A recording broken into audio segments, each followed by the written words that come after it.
शुरुआत बड़ी खबर के साथ और इस वक्त की बड़ी खबर आपको बता दें राजधानी लखनऊ से, जहां अवैध निर्माण पर चलेगा बाबा का बुलडोजर। मानकों के विपरीत बनी बिल्डिंग को ध्वस्त किया जाएगा। यजदान बिल्डर्स पर सबसे बड़ी कार्रवाई हो रही है। पराग नारायण रोड स्थित बिल्डिंग ध्वस्त की जाएगी। कल बिल्डिंग के ध्वस्तीकरण की कार्रवाई होगी। बिल्डिंग में रह रहे लोगों को निकाला गया बाहर। बड़ी खबर आपको बता दें राजधानी लखनऊ से बड़ी खबर सामने आ रही, जहां अवैध निर्माण पर बाबा का बुलडोजर चलेगा। पराग नारायण रोड स्थित बिल्डिंग को ध्वस्त किया जाएगा। यजदान बिल्डर्स पर यह सबसे बड़ी कार्रवाई होनी है। यहां पराग नारायण रोड स्थित बिल्डिंग को ध्वस्त किया जाएगा। कल बिल्डिंग के ध्वस्तीकरण की कार्रवाई होगी। बिल्डिंग में रह रहे लोगों को निकाला गया।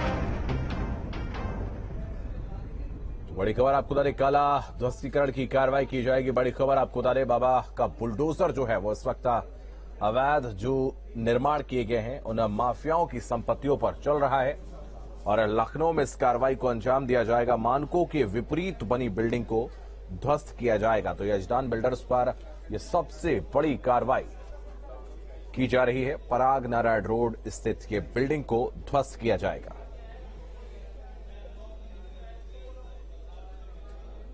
तो मानकों के विपरीत इस बिल्डिंग का निर्माण किया गया था, जिसके बाद ये कार्रवाई की जा रही है और यजदान बिल्डर्स की ये जो बिल्डिंग है इसको ध्वस्त किया जाएगा। आपको बता दें, लगातार पूरे प्रदेश में माफियाओं ने जो इस तरीके के निर्माण किए हैं उन पर बाबा का बुलडोजर गरज रहा है और यजदान बिल्डर्स की जो बिल्डिंग है उसको जमींदोज किया जाएगा। तो बिल्डिंग में रह रहे लोगों को बाहर निकाल दिया गया है और पराग नारायण रोड पर यह बिल्डिंग का निर्माण किया गया था, जहां अब उसके ध्वस्तीकरण की कार्रवाई को अंजाम दिया जाएगा। निखिल हमारे सहयोगी अधिक जानकारी के लिए इस वक्त हमारे साथ जुड़ रहे हैं। निखिल, आपके पास आएंगे।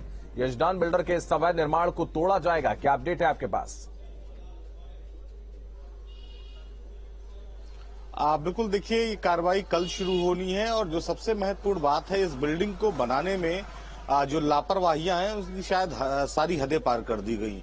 बिल्डिंग का जो भूमि थी, सबसे पहले उसका फ्री होल्ड नहीं कराया गया। उसको लेकर पैसा लखनऊ विकास प्राधिकरण में नहीं जो है जमा किया गया, लेकिन बिल्डर की तरफ से दावा किया जा रहा कि वो लगातार प्रयास लखनऊ विकास प्राधिकरण से करते रहे कि इसका जो फ्री होल्ड का जो पैसा है वो जमा कर दिया जाए। चूंकि ये बिल्डिंग पहले कोई कॉमर्शियल बिल्डिंग नहीं थी, रेजिडेंशियल बिल्डिंग थी। यहाँ पर रेजिडेंशियल मकान थे और उन्हीं मकान को तोड़कर ये बनाया गया। तो सबसे पहले नियमों की अनदेखी ये की गई। उसके बाद दूसरी जो सबसे बड़ी अनदेखी गई, इसका जो नक्शा पास हुआ है, नक्शा पास होने में भी तमाम खामियां हैं। ये माना जा रहा है, लखनऊ विकास प्राधिकरण का दावा है कि इस बिल्डिंग का नक्शा पास नहीं है और हम बिल्डिंग को ही दिखाकर आपको समझाने की कोशिश करते हैं कि इसका नक्शा पास हो भी नहीं सकता। अगर नक्शा बना भी है तो निश्चित तौर पर जो निर्माण हुआ वो नक्शे के विपरीत हुआ है। क्योंकि जब कॉमर्शियल इमारत को आप खड़ा करते हैं तो उसके पीछे सबसे महत्वपूर्ण बात ये होती है कि सेटबैक बेहद महत्वपूर्ण है। तो जो सेटबैक का एरिया है वो बहुत कम है। इसकी वजह से इस बिल्डिंग को प्राथमिक तौर पर भी अवैध माना जा सकता है। इसके साथ ही चूंकि इसमें फायर की एनओसी नहीं मिलेगी, तो जो बिजली कनेक्शन है वो भी यहाँ पर जो रहने वाले लोग हैं उनको नहीं मिल पाएगा, अगर नियमों की बात करें। हालांकि बहुत सारे ऐसे लोग थे जो यहाँ पर शिफ्ट हो गए थे, रहने लगे थे, उनको बिजली कनेक्शन भी दे दिया गया था। लेकिन जो पूरी इमारत की अगर हम बात करें तो शुरुआत से ही जो है नियमों की अनदेखी की गई और शायद यही वजह है कि अब इस बिल्डिंग को लखनऊ विकास प्राधिकरण गिराने जा रहा है। मार्च में उसने इस बिल्डिंग को पंक्चर करके मैसेज दिया था जो बिल्डर को कि किसी भी स्थिति में जो इसके मानक है वो पूरा कर ले। हालांकि उसके बाद भी मानक पूरे नहीं किया जा सके, संभव ही नहीं थे जिस तरह से जो इस बिल्डिंग का डिजाइन बनाया गया है। तो ये दो महत्वपूर्ण बातें थी। लेकिन सबसे महत्वपूर्ण बात यह है कि जो बायर्स हैं उनके सामने अब एक समझ लीजिए अंधेरे जैसी स्थिति है। उन्होंने बिल्डर को पूरा भुगतान कर दिया है, वो इसमें रहने भी लगे थे और ऐसे में जो उनकी गाढ़ी कमाई है वो फंसी हुई है। तो एक बड़ा मैसेज इस तरफ भी होना चाहिए, बड़ी कार्रवाई इस तरफ भी होना चाहिए कि जब भी किसी अवैध इमारत को गिराए लखनऊ विकास प्राधिकरण, तो इस बात की भी जिम्मेदारी तय होनी चाहिए कि जिन लोगों ने बिल्डर को पैसा देकर इसे यहाँ से जो इसमें फ्लैट परचेज किए हैं तो उनको बारे में भी कुछ सोचना चाहिए। तो अभी जो स्थिति है वो ये है कि कल लखनऊ विकास प्राधिकरण इस पूरी इमारत पर अपनी कार्रवाई शुरू कर सकता है। बिल्डिंग जो है वो सबसे महत्वपूर्ण ये थी कि नजूल की जमीन पर बनी थी और जिसका जो है भुगतान और फ्री होल्ड नहीं कराया गया था लखनऊ विकास प्राधिकरण से। दूसरा जो नक्शा था, नक्शे के विपरीत ये इमारत पूरी बनी हुई है, सेटबैक नहीं छोड़ा गया है। ऐसे में इस बिल्डिंग से फायर की एनओसी भी नहीं मिल सकती और बिजली का कनेक्शन भी नहीं मिल सकता। आपने देखा लिवाना, जो लखनऊ कांड हुआ था लिवाना में, उसमें कई लोगों की मौत हुई थी। इस तरह की बहुत सारी घटनाएं कम से कम उत्तर प्रदेश में देखने को मिलेगी। तो अगर कोई इमारत अगर बनती है और नक्शे के विपरीत बनती है, फायर से एनओसी नहीं मिलती, तो ये भी एक बहुत तकनीकी पहलू। हालांकि ये भी जो बायर्स है उनका कहना है कि कई बहुत महत्वपूर्ण बैंकों ने उनको फाइनेंस किया है, वो बाकायदे लोन की किस्तें भर रहे हैं। तो ऐसे में उनके सामने एक अंधेरे जैसी स्थिति आ गई है, उनके सामने संकट खड़ा हो गया कि जो अपनी गाढ़ी कमाई उन्होंने बिल्डर को दी है, वो उन्हें आखिर वापस कैसे मिलेगी। और बिल्डर की अगर हम बात करें तो लखनऊ विकास प्राधिकरण इस बिल्डिंग को गिराने के लिए पूरी तरह से तैयार हो गया। तो सारी स्थिति एक तरह से कहें जो समस्याएं हैं वो बायर्स के सामने आकर खड़ी हो गई कि आखिर उनकी गाढ़ी कमाई का भुगतान कौन करेगा। जी निखिल, अगर हम देखें यजदान बिल्डर्स की बाकी और भी निर्माण हैं, तो क्या अब जो अवैध निर्माण इनके द्वारा किया गया है, इनकी जो दूसरी इस तरीके की जो संपत्तियां हैं, जो दूसरी इस तरीके के निर्माण हैं, उन पर भी अब प्रशासन की नजर रहेगी?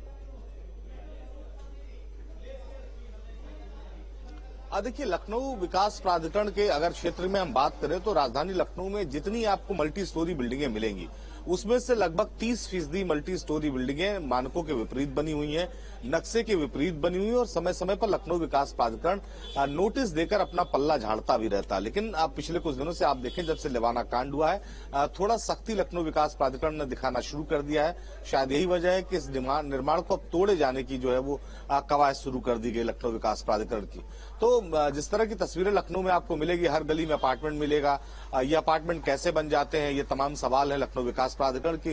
जो है संरक्षण में ही ये अपार्टमेंट बनते हैं, ये भी किसी से छिपा नहीं हुआ है। क्योंकि सबसे महत्वपूर्ण है किसी इमारत को, जैसे मैंने बताया, कि फायर विभाग से एनओसी मिलना, और जो फायर के मानक हैं वो कम से कम गलियों मोहल्लों में बनने वाले जो मल्टी स्टोरी बिल्डिंग है वहां पूरे ही नहीं हो सकते। तो किसी भी गली मोहल्ले में अगर इस तरह की कोई मल्टी स्टोरी बिल्डिंग बन रही है तो निश्चित तौर पर सबसे पहले वो मानकों के विपरीत है, क्योंकि फायर विभाग से उसको एनओसी मिलना संभव ही नहीं है। तो इस इमारत में भी कुछ ऐसा देखने को मिला। हालांकि जो सबसे महत्वपूर्ण बात है वो ये है कि जो बिल्डिंग थी उसका जो फ्री होल्ड लखनऊ विकास प्राधिकरण से नहीं कराया गया। शायद यही वजह है कि लखनऊ विकास प्राधिकरण इसे तोड़ने की अब तैयारी कर रहा है। हम आपको इमारत दिखाते हैं किस तरह से ये इमारत बनी हुई है, और मुझे लगता है कि 15 से 20 फीट की रोड पर ये इमारत बनाई गई होगी। आगे और साइड की तरफ से तो सेटबैक दिखाई पड़ रहा है, लेकिन जो पीछे का एरिया है उस एरिया में सेटबैक नहीं दिखाई पड़ रहा है। इससे निश्चित तौर पर यह लगता है कि अगर मान लीजिए कभी कोई पीछे दुर्घटना होती, कहीं कोई आग लगती है, तो पीछे की तरफ से उस फायर ऑपरेशन को चला पाना बहुत मुश्किल होगा। यही वजह है कि फायर विभाग इस तरह की इमारतों की एनओसी नहीं देता। हालांकि एनओसी की स्थिति तब आती है जब बिल्डिंग बनकर खड़ी हो जाती है। तो निश्चित तौर पर जब बिल्डिंग बन रही थी तो उस दौरान बिल्डर की तरफ से इस बात का ध्यान नहीं रखा गया कि आखिर इसमें जो सेटबैक है वो छोड़ा जाए, या शायद जब ड्राइंग इसकी बन रही थी उस दौरान भी ये नहीं सोचा गया, या जानबूझकर ऐसा किया गया। तो अभी जो स्थिति है वो सबसे बड़ी बायरों के सामने खड़ी हुई है कि आखिर उनकी जो गाढ़ी कमाई का पैसा है वो आखिर वो उसका भुगतान कौन करेगा। बिल्डर ने साफ इसको भुगतान करने से इनकार कर दिया, क्योंकि उसने तो लगभग प्रोजेक्ट का 60% पैसा जो है वो प्रोजेक्ट में लगा दिया। तो ये से बहुत बुरी स्थितियां फंस जाती जब इस तरह की इमारतों पर कार्रवाई होती है। लखनऊ विकास प्राधिकरण का साफ दावा है कि किसी भी तरह से मानकों के विपरीत चूंकि ये बिल्डिंग बनी है, लिहाजा इस पर कार्रवाई होना तय है। जी बिल्कुल, तो इस पर कार्रवाई होना तय है। एक सवाल और निखिल, ये कि जब इस तरीके के बिल्डिंग के नक्शे पास करवाए जाते तो उसमें कहीं ना कहीं जो निगम है उससे अनुमति ली जाती है, तो कुछ ऐसे अधिकारी भी हैं जो रिश्वत लेके तमाम नक्शों को पास करते आए। अगर उन पर भी कार्रवाई हो तो मुझे लगता है कि इस पर पूर्ण विराम लग सकता है आने वाले समय में।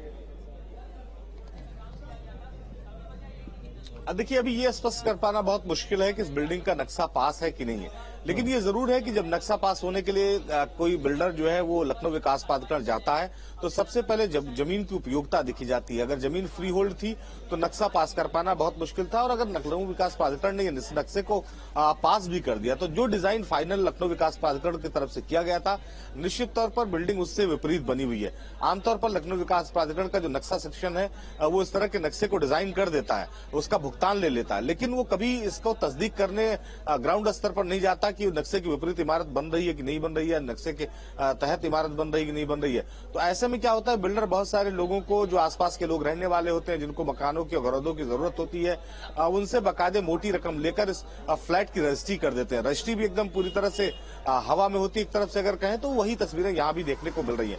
तो अभी बहुत सारी चीजें हैं जो स्पष्ट होना बाकी है, लेकिन ये जरूर है कि सबसे ज्यादा अगर अंधेरे में कोई है तो वो है जो बायर्स, जिन्होंने अपना गाड़ी कमाई यहाँ पर लगाया है, जिन्होंने बैंक से लोन ले लिया है, जिनका भुगतान उन्हें तब तक करना है जब तक उस बैंक का लोन खत्म नहीं हो पाएगा। कुछ लोग थे जिनको पोजीशन भी मिल गए थे, लेकिन अब उनके भी सामने स्थिति है, उनको पुलिस ने बाहर निकाल दिया। चूंकि इमारत ही चूंकि पूरी तरह से अवैध है, तो ऐसे में पोजीशन कैसे लिया जा सकता। और सबसे जो चौंकाने वाली बात है कि इस पूरी बिल्डिंग में बहुत सारे ऐसे फ्लैट है जिनकी रजिस्ट्री हो गई। तो रजिस्ट्री होते वक्त भी लोगों ने शायद इस बात की तस्दीक नहीं की कि लखनऊ विकास प्राधिकरण में क्या। बहुत धन्यवाद निखिल, आपका हमारे साथ जुड़ने के लिए, तमाम जानकारी के लिए बहुत शुक्रिया। एक और बड़ी खबर आपको बता दें, एटा से बड़ी खबर सामने आ रही है, जहां